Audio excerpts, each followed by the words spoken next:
following podcast is recorded and produced by the Podcast Precinct in affiliation with the network at bicbp-radio.com. The Podcast Precinct. Consistency, creativity, culture. The Nostalgia Funhouse proudly dedicates all episodes in the loving memory of Connie Chirac. So, Johnny, I've been hearing really great things about this Nostalgia Funhouse. It just brings back so many great memories. Andrew, the only reason I'm moving in line with you here is that you really vouched for this show. So I'm just going to believe you that this is the show that, I've been wanting, which is just talking about all the fun stuff from our yesteryear and the years before. And I really hate anything meta. So I'm glad that what we're doing right now is not that. Oh, no, definitely. What is meta? Isn't that Ron Artest's new name? Well, add World and Peace to it, sure. Yeah, but this is great. They last year they were tearing play sets and Halloween costumes. Well, that sounds cool. They get these weird court recordings from pop culture courts. Does anybody care about court cases? These ones are kind of cool. They put Scott Kelvin on trial. Poor old Santa Claus there. Oh wow. Yeah. Okay, that sounds interesting. Yeah, man. You know what's the best part about this is though? Is I hear they always got a really great sponsor. You can check it out right there. Make way for one of America's favorite characters. Can one tiny reindeer save the day on a stormy Christmas Eve? Rudolph the Red-Nosed Reindeer, Tuesday at 8, 7 Central and Mountain. Ho, ho, ho! Welcome to the Nostalgia Holiday House. I'm Santa, here's Andrew, and here's Johnny. I've always wanted to do that. I mean, Santa's always wanted to do that to introduce me. Welcome to the Nostalgia Holiday House. I'm Johnny here with one of my bestest pals, Andrew, over there. And we are excited. Well, at least I am. I can't wait to hear what Andrew I don't think I know about your love or not love of this particular thing we're about to discuss today. It's a yearly tradition for me to watch this ever since I was a little kid, watching it with my parents. We're talking the classic Rudolph the Red-Nosed Reindeer, Andrew. Yes. And as a kid, I love this. And then once again, if you listen to the Retroactive Sports podcast, Johnny pointed something out to me and completely ruined it. But we will get into that. Yes. I have a long storied tradition of when I was a kid, I didn't notice this either until it was when I was an adult. Because again, I've literally watched this every year. Good Lord, it's got to be 30 years now, I would assume. Even more than that, probably, since I'm 40 now. Never miss it. But as you get older, you just notice the little things of just how much of a dick Santa Claus is in this. And it makes me so mad because I'm such a Santa Claus fan. Hashtag not my Santa is what this one is for me. If you listen to where I put Johnny through the torture chamber of ranking Santa Claus without knowing which Santa Claus were on the list and which one was going to pop up. He shared his feelings about this, but like we said, we were talking about Rudolph the Red-Nosed can't even talk. Reindeer. Dame Rear. And this is the Rankin Bass Rudolph the Red-Nosed Reindeer TV special. As I'm trying to look this up on YouTube, I didn't realize how many Rudolph the Red-Nosed Reindeer there were, and we have one thanks to our friend Matt over at Eat Sleep List. He and the panel discussion, he pointed out that there is a version of Rudolph the Red-Nosed Reindeer with commercials, but I thought it was a flowing thing, but it's jam-packed with commercials. Yeah, somebody went back and added more commercials than ever there would be in the original broadcast. The original broadcast, even with commercials, was an hour, and this thing is double that. Just a quick thing on Rudolph, the actual story behind Rudolph. Go listen. I think you can still find episodes of Retro Pop where me and Matt covered this. But he was created by Robert L. May. Basically back in I think it was the 30s or the 40s. It was 1939. The big stores back then would want to have these things that could give to kids during Christmas time to kind of get them in to the store. So they went to this guy and they're like, hey, we need something. And this is for Montgomery Ward, That's for one of that department store. And he's like, okay, we need you to do this. So he goes, all right. So Rudolph was created by May, who wasn't having a great time in his life, by the way. He just lost his wife, sadly.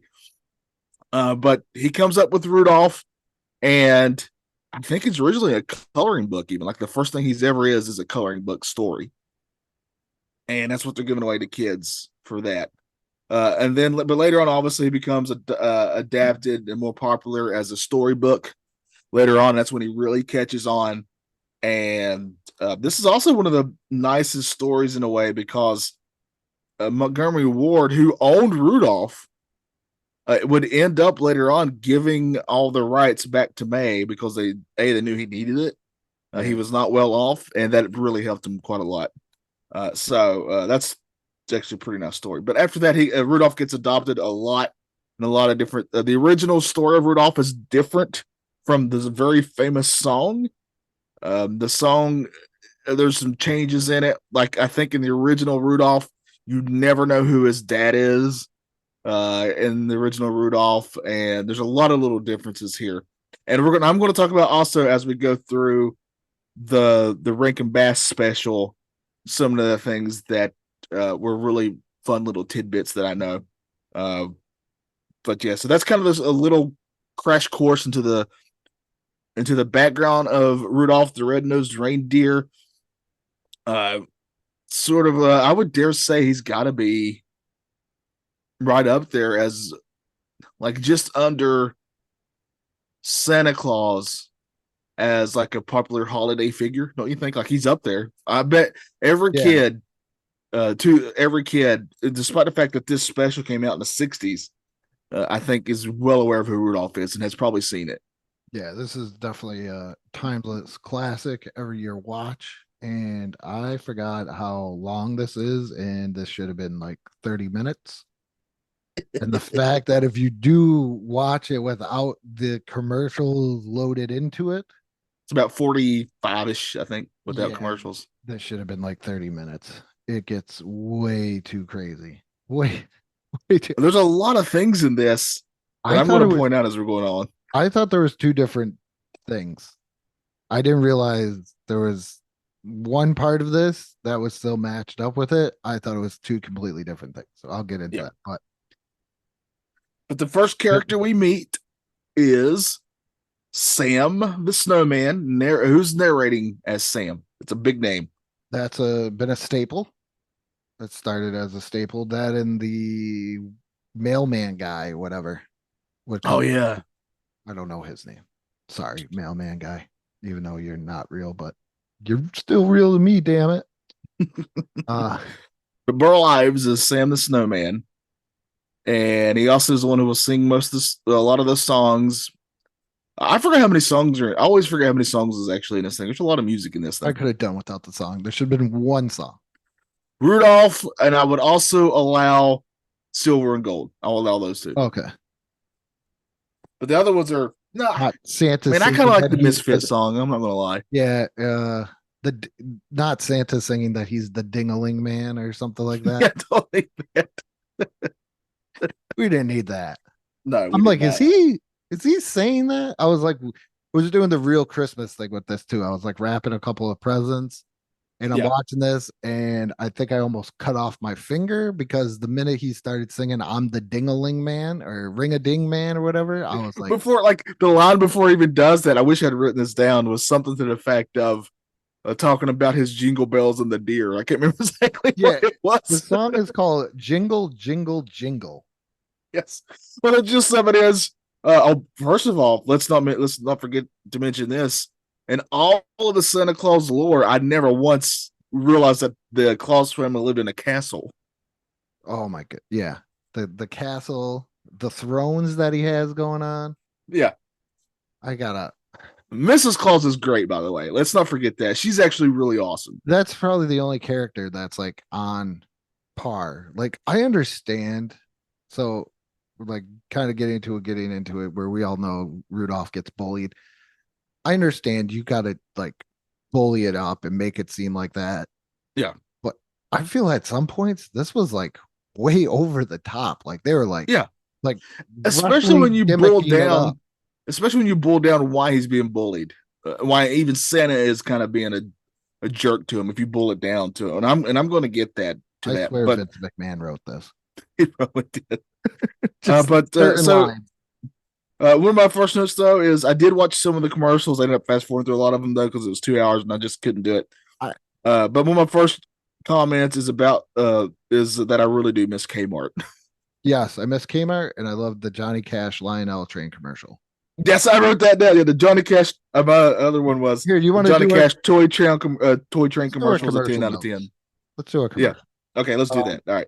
The classic cinnamon toast crunch commercial where Loved it's it not with the chef guys. yes, Yeah. we needed that. I love the ET commercial. Me too. Yes, I said. Where's my note? Oh, the ET Atari game commercial is like a million times better than the actual game. Yes. And the one that got me is you ever watch like some of these old commercials and you kind of forget about it, and the minute you watch it, it just like zaps you back to a place like Ego Yeah. and Ratatouille. Like you just automatically, and I have no idea why, is the McDonald's commercial with Ronald skating. Yes. It just yes. brought me to like such like this nice, joyous place. Like I'm just like this 5-year-old kid again, waiting for Christmas to come. You know what got me also excited was there was a Hardee's commercial. Oh, I forgot. Where you could get with the purchase of a combo for $1.99 more, you could get a Disney character for the holidays. Like Mickey was one of them, but the one I wanted was Uncle Scrooge. Out of that, because I remember McDonald's doing it with Muppet Babies. Yes, yeah. But that McDonald's commercial with him skating, I have no idea why. There are so many great commercials. Like there's just so many to Nintendo, Atari 2600, Kmart. Hills even had one. Hills got me.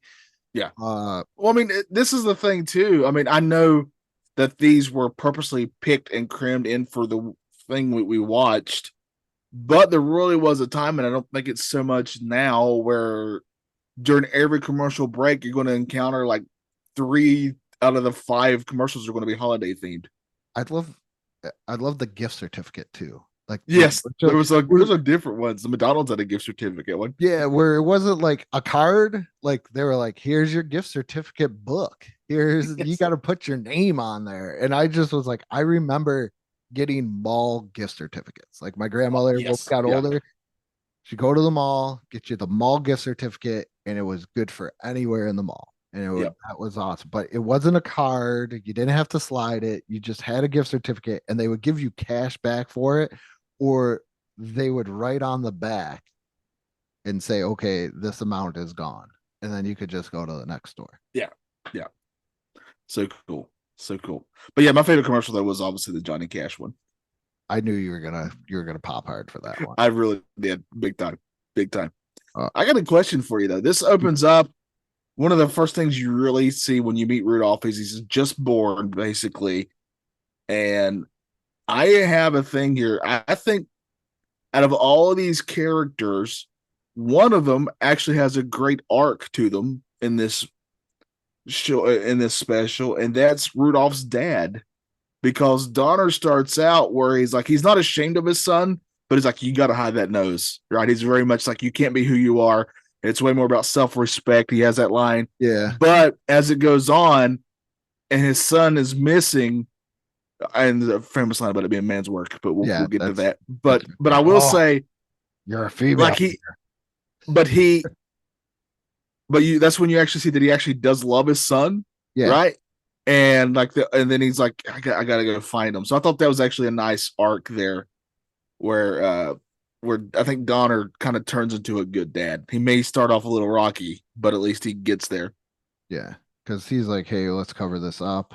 And then when they get older, that's when he goes out and he does the reindeer games. And they never say how old he is, but they're like pushing. Like he needs to find himself like a partner, like a doe, yeah. A doe. Like you're gonna go find one. And good old Fireball there. I don't know what happened to you, Fireball. Maybe you like Also, how does Fireball get off making fun of Rudolph for his like with the name thing. Your name's Fireball. So we don't know what happened to him. So that's the other thing too. So they're doing the reindeer games and they're like, hey, learn how to fly. The one reindeer doesn't even get off the ground. Like the Yeah. one of the younger ones doesn't do anything. And then all of a sudden, this didn't make sense to me. Then all of a sudden, what's her name? Clarice. That's Clarice. Clarice. Hello, Clarice. But Clarice kisses Rudolph and he flies on his Yeah, she very thinks he's first cute. attempt. Yeah. And she's like, and then that's when the nose falls off, and they're like, "Oh, you flew, man, but guess what? You got a weird nose." Yeah, So they you can't be- established early on that not only is Rudolph incredibly intelligent right out of the womb, basically, like Yeah. he can already speak immediately. He's also the most natural right off the bat flyer of all the reindeer. But because his freaking nose just happens to glow every once in a while, he's useless. There was the same thing with Santa. Santa, it was his first kind of jerk moment where he's like, "Oh, that nose is red. You got to get rid of that nose." Yes. Oh, I can't even be seen around you, Donner. You better do something about this. Like, Yeah. there's gonna How- lose his job how because does- his son has a red nose. How does a glowing, let's just practical, let's just be practical here. How does him having a glowing red nose in any way prevent him from being on the sled team? No idea. No clue. No Because idea. it doesn't at all whatsoever. The other thing I was going to bring up too, because we also meet right before the reindeer games, we meet I keep wanting to call him Herbie, but it's Hermie, the Hermie. elf. Yeah. And I'm going to propose this to you.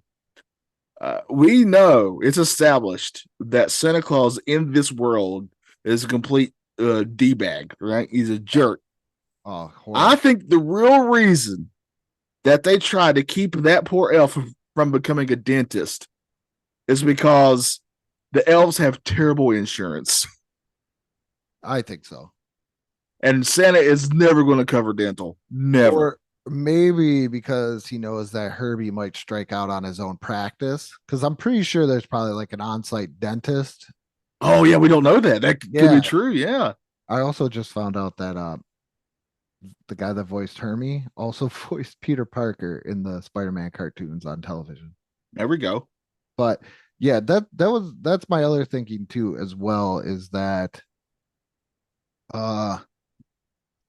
maybe he doesn't want Herbie to strike out on his own practice. Then I mean, there can't I didn't really then you gotta wait for another elf to come in because that's kind of a niche thing. That's like being like an underwater welder, I would imagine. Yeah, there's not a lot of elf dentists out there. Yeah. So you would think there would be like a need for him, really, at the end of the day. But I don't think Santa wants to do it because then Hermie could just do what he wants. Yeah. I think Also, Santa likes to keep people underneath his thumb. Santa is very much a control freak. It's very obvious here. I put it out there. He's Vince McMahon. Yeah. In this whole entire thing. I mean, even in the scene where the elves are singing to him, they made a song specifically for him, and he could not care less. Nope. Also, in that scene, I thought it was really funny. There's a scene where they kind of go back and forth over the different elves, and they're doing goofy things as they're singing. They're pretty clumsy overall. Yeah.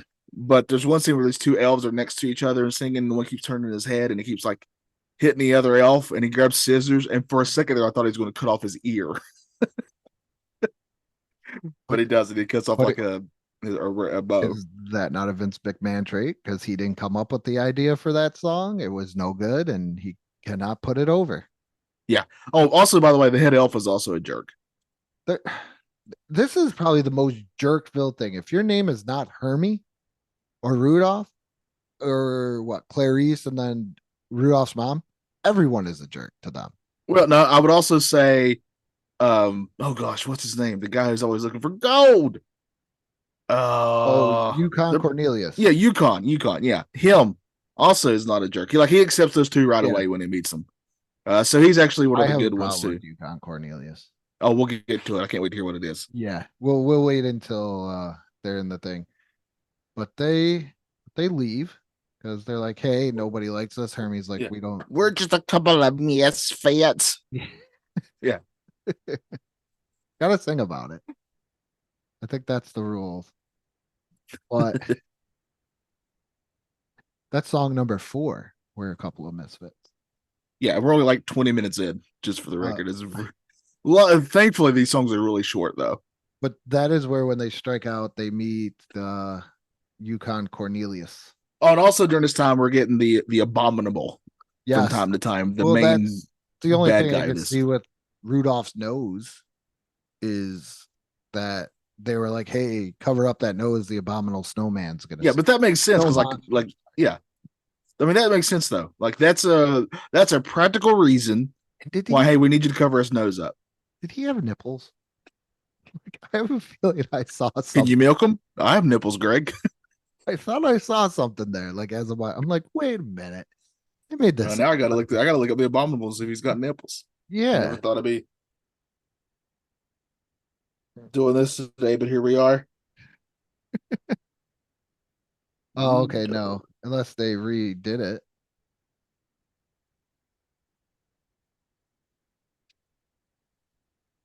No, but he does have nice pecs though. Oh yeah.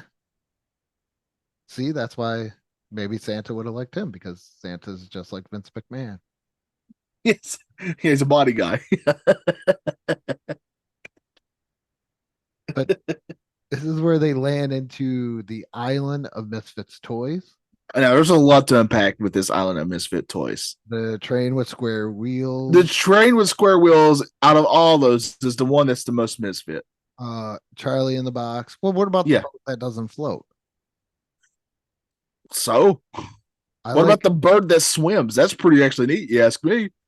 I do like the elephant with pink polka dots. I don't see a problem with that one. I don't either. Also, Charlie in a box is just his name. Who cares? Also, what did that? There's a big. Did you look this up? There's this big theories that go around about that doll. Like, why is she one of the misfit toys? It's like a lot of like it's just a random doll. Yeah, but what is she? Why is she there? Oh, geez. Okay, Johnny. Why is she there? I think she's like it's the first Chucky. Oh, okay. I thought we were going somewhere else, but I wasn't even thinking that. This is a Christmas special. Is that what they call it nowadays? Oh. Oh man, the point is, I was, we were all kids. I think we would have been happy with any of those toys if we're being honest. I would have. Even if I had a toy with a train with square wheels, I'd still play with that thing. That's where they also meet the winged lion, King Moonracer.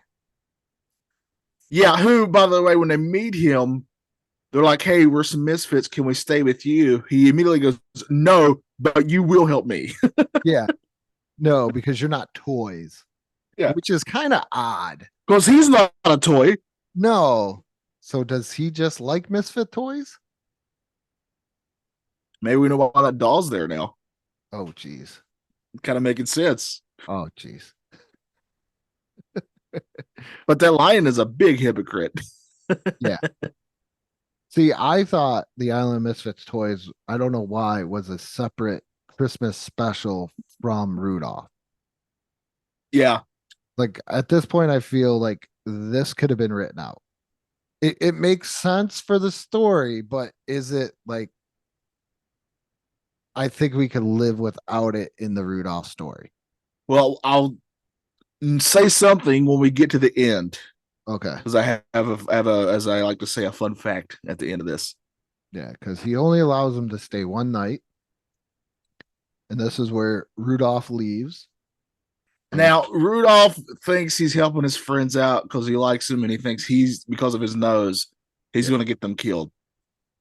But in a storm, and it's the abominable snow monster. But you still got to stick with your friends. But yeah, I mean, also if they're your real friends, they're going to go out looking for you. Yeah, maybe that's what he's doing. Maybe Rudolph's just some attention hog.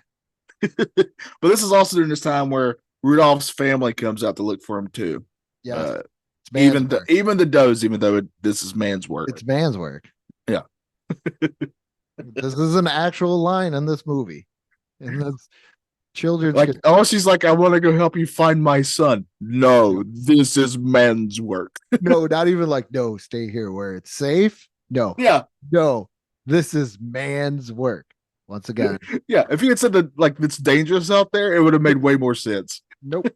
Went right to this is man's Yeah. work. You stay here in the kitchen and cook and clean. Yes. What's wrong with you, woman? But they go out there also looking for Rudolph. Yes. I think when I was younger too, I didn't realize the passage of time in this. Always. But I mean, Rudolph literally, as he's off on his own, grows up. Literally grows up. So so it has to be at least like what, close to a year. At least he's gone.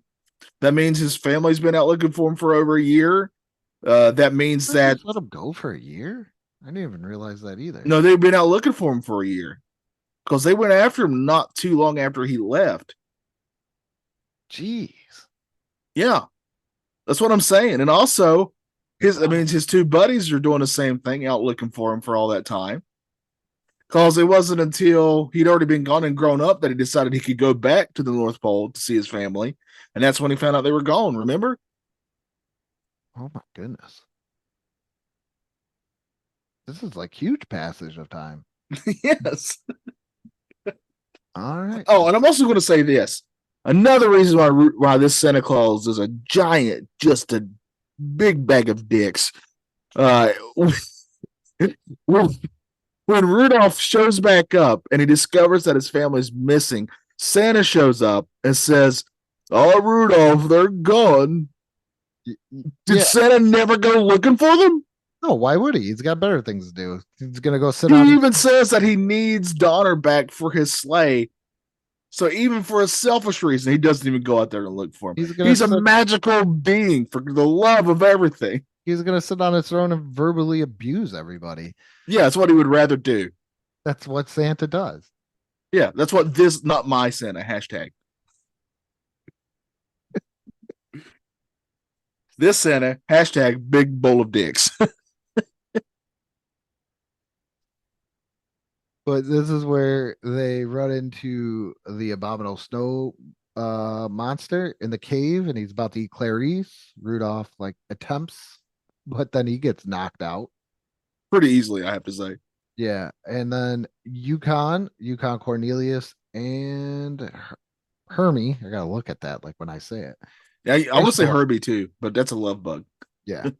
And this is where I get annoyed because Yukon Cornelius has a gun, but yet he never uses the gun. Well, maybe it's not a real gun. You just said they just said man's work. I'm pretty sure they're crossing lines. I'm pretty sure you can whip out the 6-shooter and start. You can't shoot the abominable snowman on a Christmas special though.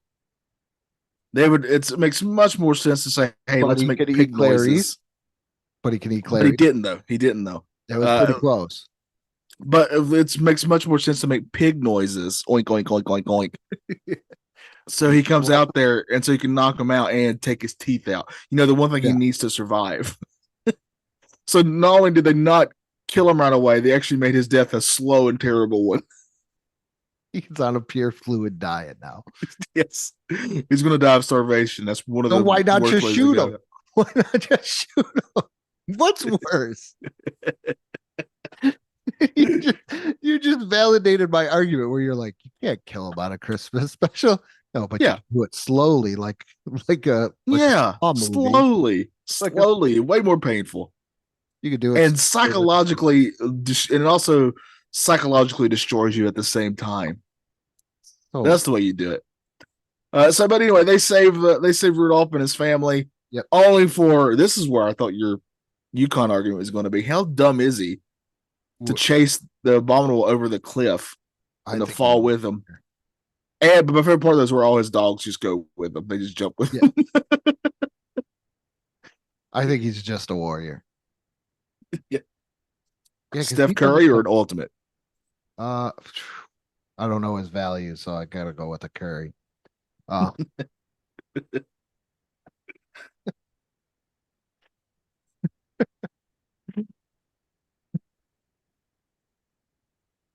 That's but right. They get back to the North Pole, and They're all getting ready for Christmas, but that's when Santa has to deliver the news.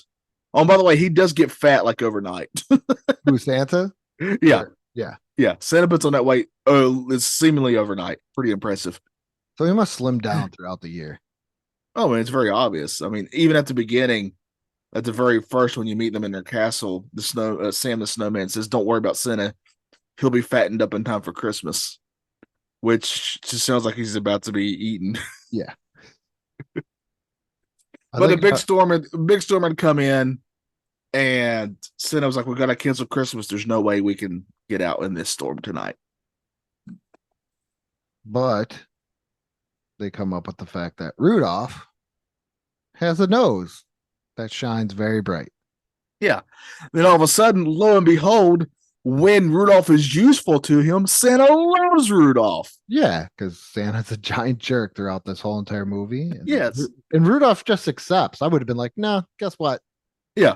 I'm gonna start my own. We're gonna deliver presents, and Hermes is going to do some dental work on the side. That's gonna be the new Christmas tradition. I'm putting you out of business, Santa. What if Hermes is like the beginning of the Tooth Fairy? Oh, Or he joins the Tooth Fairy, like he becomes in cahoots with the Tooth Fairy. That's what he should have done. Maybe that's why Santa doesn't want him to go. Oh, him and the Tooth Fairy had a falling out. Yeah, here we go. And, yeah, he doesn't want to lose another employee. I think Santa just doesn't want to lose an employee. I think Santa has a fear of being alone. I think Santa's just a giant jerk in this. Oh, he is, yeah, majorly so. But yeah, what Santa's actual, if he's being honest, conversation should have been: "Look, Rudolph, I know I've been a complete a-hole to you. And it's only in this hour where I need you, where I'm coming to you and saying you're great. But would you please save my skin here and lead my sleigh tonight?" I do like how they put in like the lyrics of the songs, but they say them. Yeah, yeah. Yeah, Rudolph, with your nose so bright, won't you guide my sleigh tonight? Yeah, they don't. That's what Santa says verbatim. Yeah.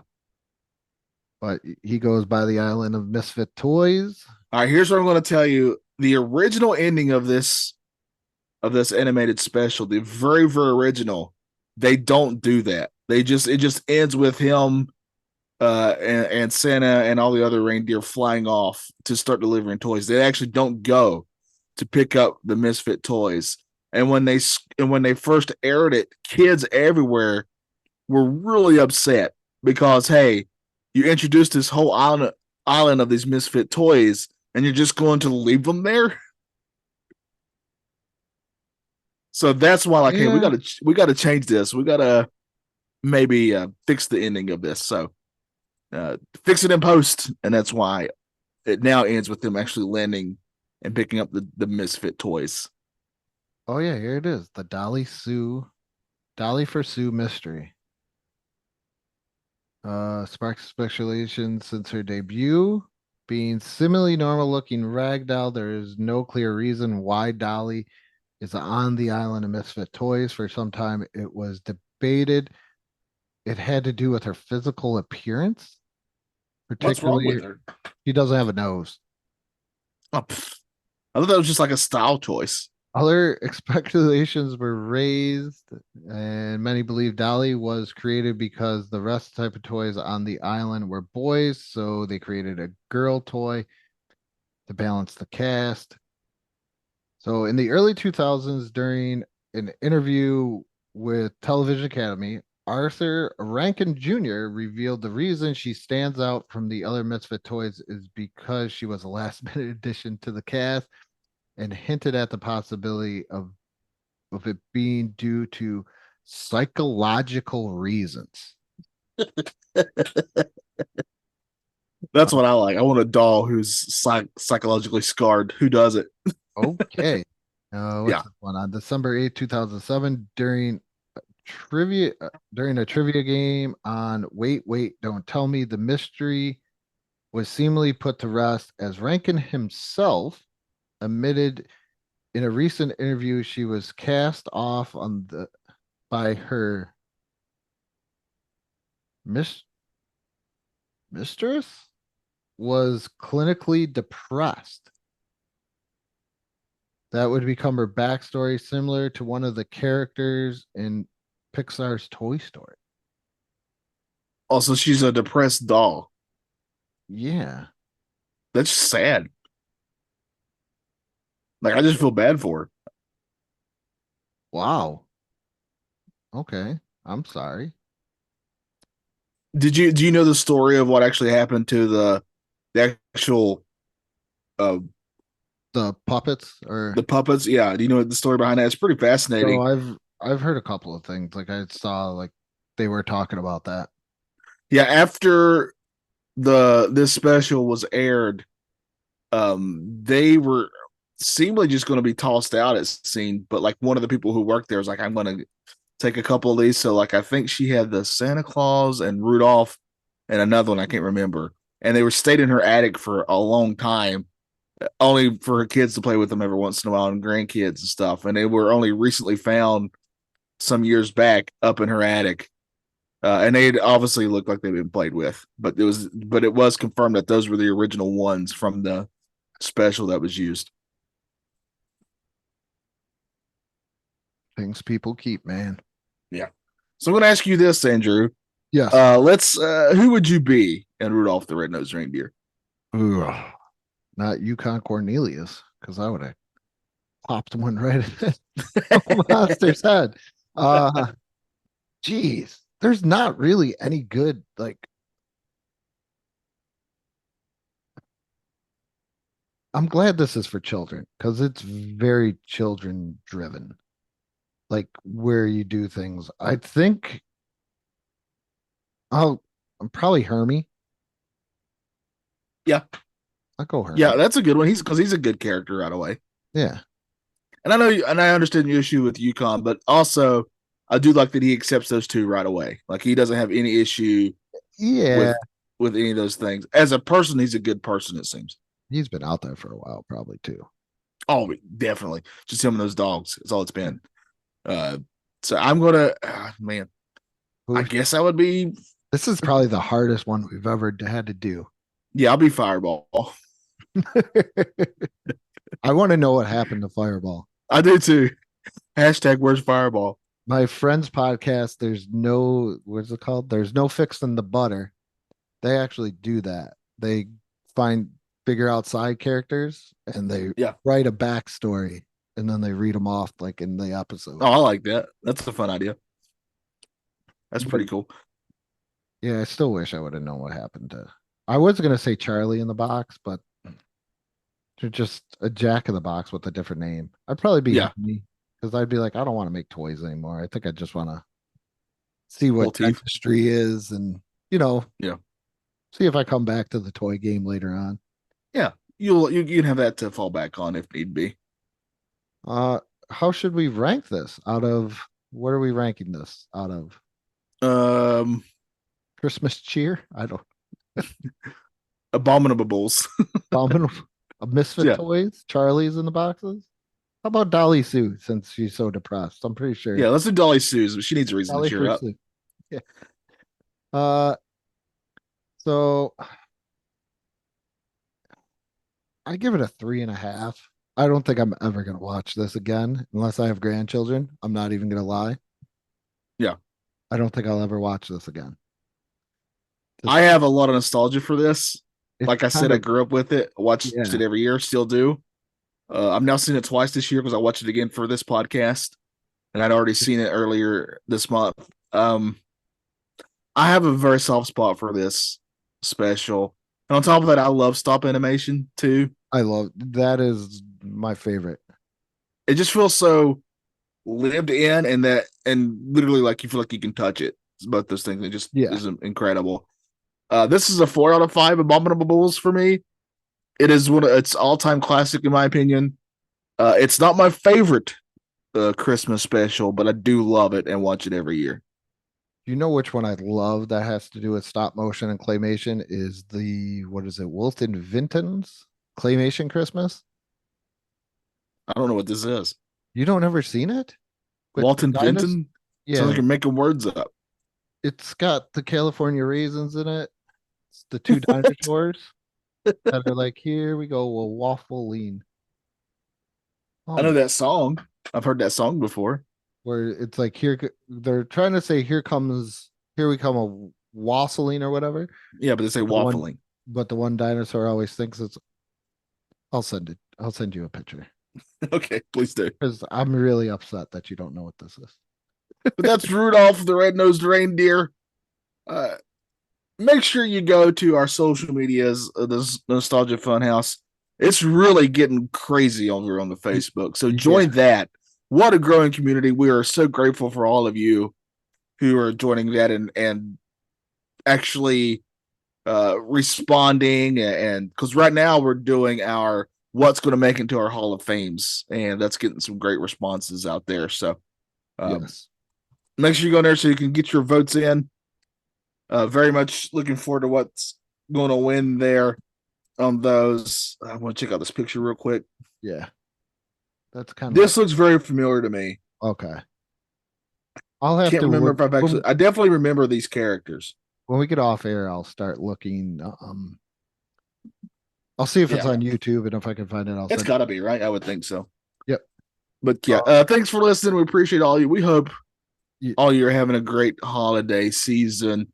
This is our last episode of the year. Yes, and I have thanks to give to a couple of people that I wrote down their names. That I notice they share every time, or they comment, or they react, and everything else. I'll even go Brian Finch of Crafting and Drafting, Matt Johnson, Eat, Sleep, and List. I know Dan Torres of Eat, Sleep, and List listens as well. Alex M, thank you. Eric L, thank you. Gary T, thank you. Nick O, who always gives us great ideas. Thank you. Mark L, thank you. And Jorge L, thank you as well. And if I missed anybody and you watch, I'm sorry, but thank you very much. These are just kind of names I see constantly pop up. Yeah. I just want to say thank you for, liking or sharing, listening, or whatever, how you enjoy our content. Thank you. Yeah. If we're ever able to afford the Ghost of Mr. Chicken, you will be the reasons why. Thank you. We currently have no patrons, but you can be the first. Yeah. Oh, yeah. I'll go to our Patreon, check that out. Chris C was one of our patrons, but he dropped out. Not a problem. We still love you. I mean, it's a problem to me. I need that $1. But yeah, we do have a Patreon. Go over there. Check that out as well. YouTube, Facebook, Instagram, pretty much everywhere. Yeah. Check this out. We appreciate all of you who listen. It means a lot to Andrew and I. And this has been fun. We got a lot of more fun planned for next year. Yep. Very excited for that. So thank you for listening, all of you. It really truly does blow me away that people listen to the show. A lot of people listen to the show. Yes, it's pretty incredible. Yeah, we're approaching a pretty high mark too on Facebook for followers as well.